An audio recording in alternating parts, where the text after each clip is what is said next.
사법부 구성에 있어서 민주적 통제를 어떻게 강화할 것인가, 그리고 사법부의 법대는 오직 법관의 자격을 가진 자만이 독점할 것인가, 이런 질문들을 제기한 가운데서 현실 정합적인 대안들을 좀 모색하는 것이 필요하지 않나, 이런 생각을 하고 있습니다. 그래서 그게 이제 대충 59페이지의 얘기를 짧게 이제 총론적으로 요약을 드린 거고요. 이제 구체적인 조항과 관련해서 60페이지인데, 사실 이제 오랫동안 논의되었던 상황들이고, 다만 안타깝게도, 애석하게도 법률가들에게만 오랫동안 논의되었던 쟁점들이라고 할 수 있기 때문에, 제가 뭐 거창하게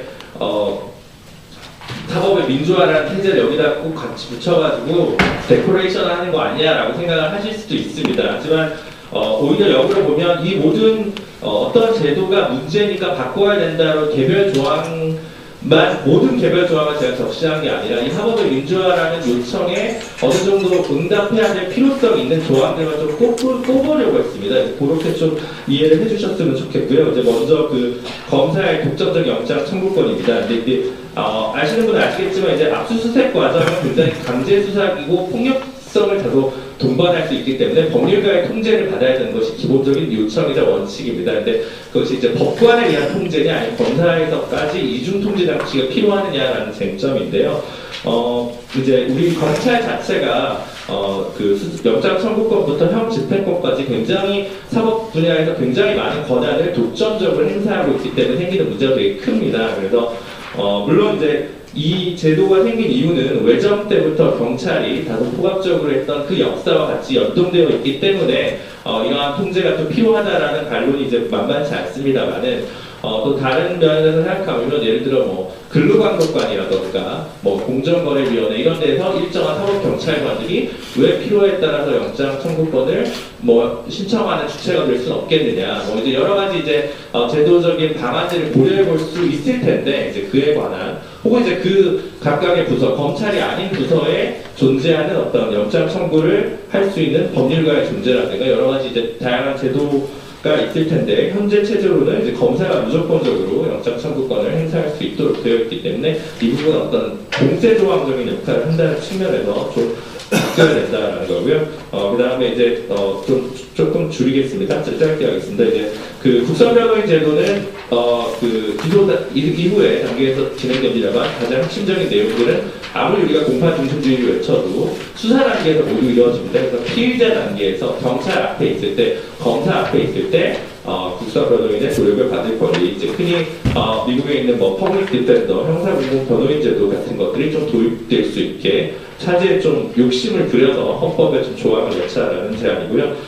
국가배상 청구 제한, 이제 우리 그 앞에서 조동찬 그 위원님께서 이거 안 된다, 이거 왜 하냐라고 이제 미리 초를 쳐주셨는데, 어쨌든 이게 이제 거슬러 올라가면 이제 그 70년대에 대법원에서 헌법재판의 권한이 있을 때 이 조항은 국가배상법에 있었고 이 조항이 위헌 판결이 났었죠. 그러니까 돌아가신 박정희 대통령께서 화가 나셔서 유신헌법에 이제 헌법조문으로 들어가서 지금까지 상존해 있는데, 같은 일을 하고 같은 상해를 당했어도 공무원이라는 이유로 예전에 보상 체계가 충분치 않을 때 민간인에 비해서 오히려 배상 액수가 적어지고 줄어들 수 있는 개연성이 많지 않습니까? 그래서 실제로 오히려 이제 역차별을 받을 수 있는데, 이게 사실은 연역적으로는 베트남 전쟁에 참전했던 상위 군인분들이 국가를 상대로 배상을 하려니까 국가 재정이 겁나서 만든 조항이라서 이런 식은 좀 안 되겠다. 뭐 그 국가의 책임을 더 강화할 수 있는,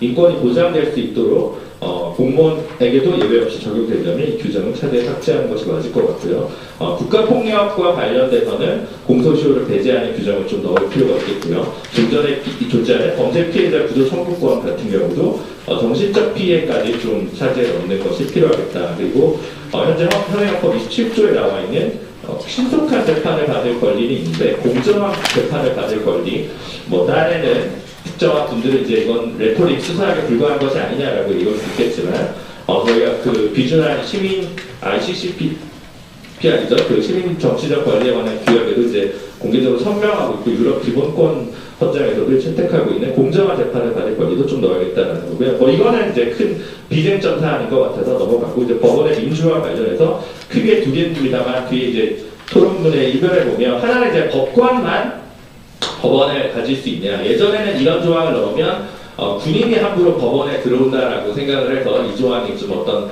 문민 통치의 어떤 마지막 보루가 될 수 있는 조항이었습니다만 이제 그 시대는 이제 저희가 지나간 것 같고요. 아시다시피 일본 같은 경우 최고재판소에서도 이제 그 법관 자격, 법률가가 아닌 분도 이제 최고재에 들어가시죠. 물론 이제 일본 최고재는 그렇게 우리 대법원처럼 많은 사건을 하는 곳이 아니기 때문에 법률가 자격 없으신 분도 무리 없이 공무 수행이 가능하고 지금 저희 현재 체제로는 사실은 대법관을 법률가 자격이 없는 분이 해서는 업무 수행도에 좀 문제가 생길 우려는 있습니다. 하지만 그와 별도로 참심제, 배심제가 현재는 아시다시피 형사재판, 국민참여재판 관련해서도 배심원 전원이 유죄라고 하더라도 법관이 무죄라고 하면 무죄입니다.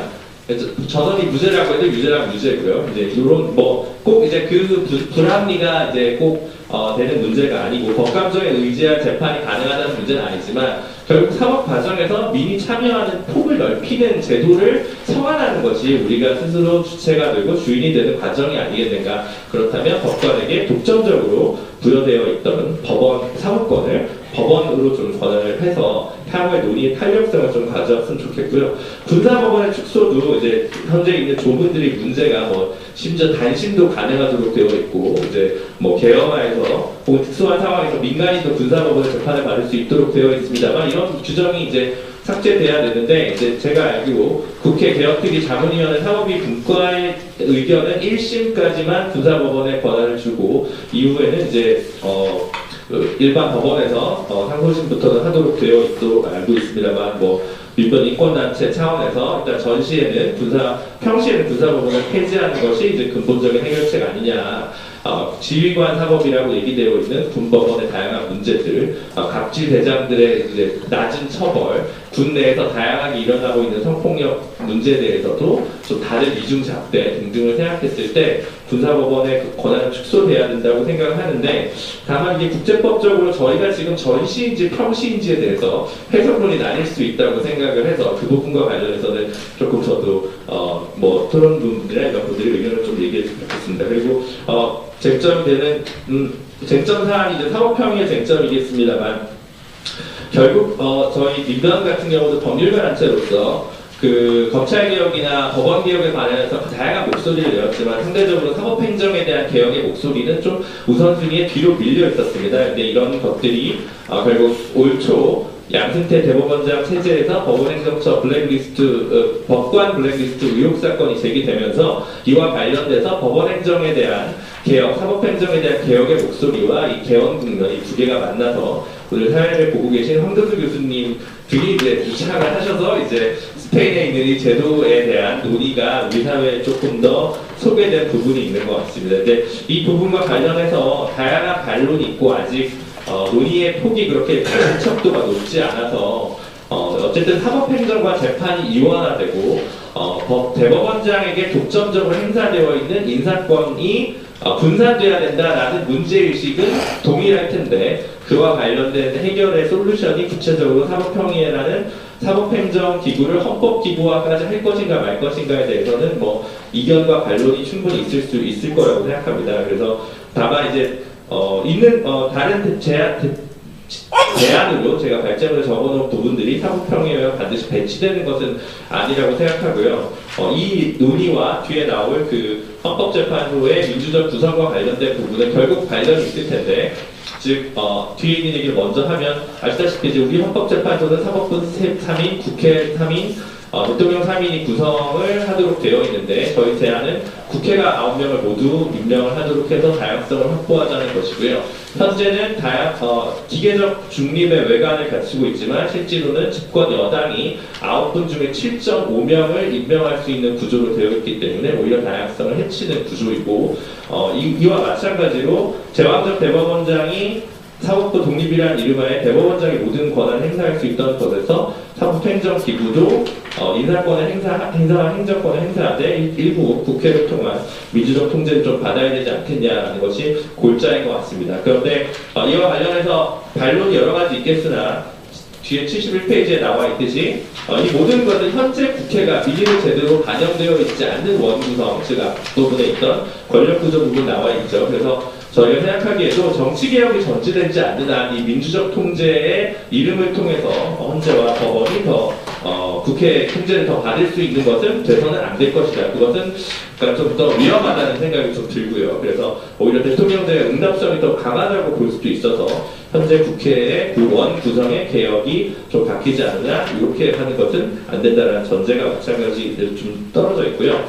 대법관 증언은 어쨌든 저는 이런 시민을 중심으로 재판받을 권리를 보장하기 위해서 대법관 증언인데 24인 이상으로 개혁특위 자문위에서 의견을 주신 것은 여러 가지가 있겠지만 저희가 민변에서 찬동하는 이유는 14~15번 싱글 디지트까지는 아니지만 한 테이블에서 무조건 협의가 가능하도록 하는 것이 오히려 제왕적인 대법관들의 권한을 만들어주는 거 아니냐. 오히려 3인으로 이루어지는 소부에 한 분씩 나와서 8인이 그때그때 사건에 따라 전압을 진행을 하는 것이 오히려 낫지 않겠는가라는 생각을 좀 한다는 의미에서 24인 이상이 의미가 있다고 해서 존중을 하는 거고요. 아까 앞서 말씀드렸다시피 저희는 신문과 관련돼서 임기제 정년제가 반드시 민주화 혹은 재판부의 독립, 사법부의 독립과 관련해서 필연적으로 어떤 제도가 좀 더 낫지 않다라는 것에 대해서 좀 확신이 저 개인적으로 좀 없습니다. 그래서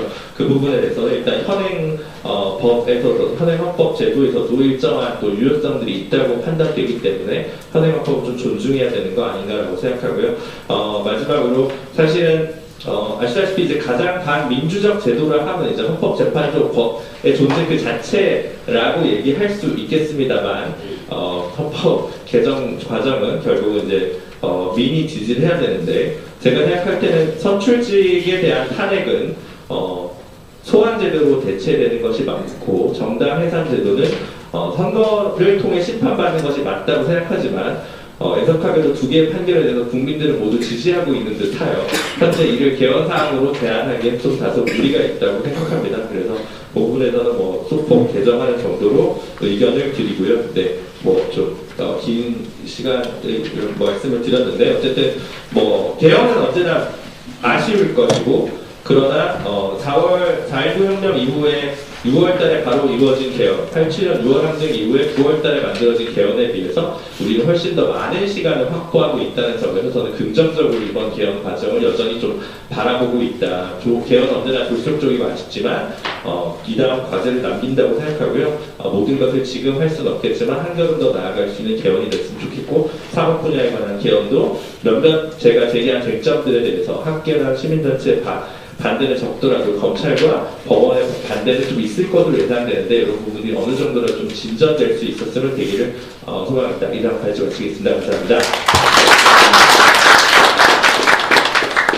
사법의 개혁에 관해서 사법의 민주화의 관점에서 이 사법 개혁을 어떻게 했으면 좋겠냐를 전반적으로 다 훑어주셨습니다. 짧은 시간에. 그리고 국민이 사법에 느끼는 기본적인 생각은 여기 민주화의 문제가 제기되는 게 유전무죄, 무전무죄죠. 또 전관비리이고요. 이게 사법부만 아니냐, 독립돼서 똑바로 재판해 주는 거냐라고 하는 질문이 국민들 마음속에 있다고요. 그 부분에 관해서 지금 일단 민사제도 또 형사 절차에서의 국민들의 지위 그 부분에 관해서 하나하나 짚어서 점검해 주셨고 현재 재판을 담당하고 있는 법원의 구성, 또 헌법재판소의 구성, 또 그들의 권한에 관해서 전반적인 어떤 개혁 사항들을 다 말씀해 주셨습니다. 바로 이어서 우리 토론으로 조정찬 위원님 다시 이번에는 사법부에 관련해서 좀 토론해 주시기 부탁드립니다. 네, 아까 한 5분 써버렸기 때문에 5분 동안만 하려고 했는데 저는 다는 못하겠고요. 제가 관심 있는 것까지만 말씀드리고 한 가지 추가할 겁니다. 수사권 수사권 독립이라고 하는 게 굉장히 많고 검찰하고 경찰이 수사권 행사할 때 어떻게 권한을 나눠가지고 있냐. 근데 적폐 정권에서 보면 경찰이나 검찰이나 똑같이 권력의 앞자리 노릇을 많이 했습니다. 국민들 안중에도 그런 상황에서는 누구한테 수사권을 갖다가 주나 조정하는 아무 의미가 없습니다. 그러니까 그런 관점에서 우리가 수사권 조정 문제를 할 수 있는 그다음 그리고 그리고 이제 이게 헌법에서 이게 있으니까 이게 경찰에서 이제 항상 그 수세에 몰려있죠. 이게 없어지면은, 공정한 게임이 될 게 아니냐. 근데 공정하지 않습니다. 사실은 국회의원분들이요, 자기 지역구의 그 정보과 형사들한테 굉장히 부담감이 많거든요. 그런 분들이 제대로 과연 검찰과 경찰 사이에서 공정하게 판단해집니까? 그 걱정을 항상 합니다. 그래서 이건 없애긴 없애야 될 조항인데 참 고민이 많은 조항이 생각합니다. 유승민한 검리는 그 월남전 때문에 된 것도 있지만 사실은 그 영국에서부터 그 국가배상기업의 근원부터 여러 가지 문제들이 있습니다. 그리고 우리나라는 이제 그 나라들이 국가 보훈제도라 그래가지고 굉장히 많은 또 혜택이 주죠. 주어지죠. 근데 그런 것이 이렇게 이중배상 허용을 해버리면은 완전한 민법상의 손해배상제도로 돼가지고 결국은 그 손해배상제도의 그 약점이라고 할 수 있는 어떤 그 변호사 역할이 너무 커지고 결국은 그 배상액이 상당 부분이 변호사한테 간다. 뭐 그런 점들이 많이 고려된 거고 뭐 솔직히 뭐 거기서 이제 군대에서는 뭐 군대 기밀도 다 누설 내고 그래가지고 그렇지 않다. 근데 저기 분양에서 87년 개헌 때 이 문제가 논의 됐는데 제가 그때 뒤에서 실무자 오면서 그런 이야기를 쭉 써놨더니